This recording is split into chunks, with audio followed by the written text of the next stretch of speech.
Үй бүлөнүн ичинде ата энеси отурганда үй бүлө баалуулуктарын айтат. Айткан учурда ошол үй бүлөнүн баалуулуктары айтылыш керек.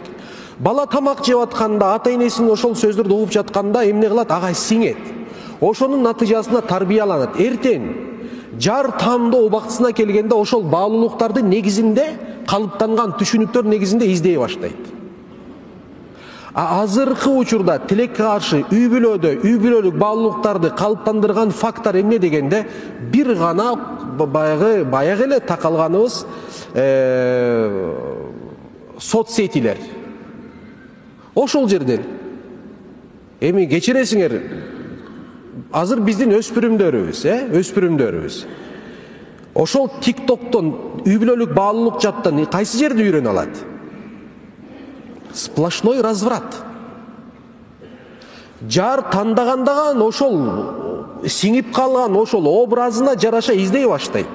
Анын үй бүлөлүк тарбиясына карабайт, адеп аклагына карабайт, сүйлөгөн сөзүнө карабайт, билимине карабайт, эч нерсесине карабайт.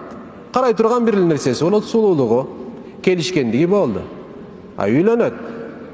Өзүнүн ошол сулуулугун жар салган, келишкендигин көрсөтүп, ошол менен упай топтогон бир аялдан эртең кандай деңгээлде эне чыгат деген бир маселе дагы бар. Эркек да ошондой.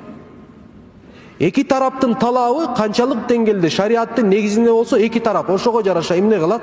Өзүнү өстүрүүгө аракет кылат. Эгерде аялдар, эркектерде биринчи орунда акча же башка нерсе эмес, дини болгон талим тарбияны эгерде талап кыла турган болсо, ар бир эркек башына ошону ойлойт да. Ошого жараша умтулат.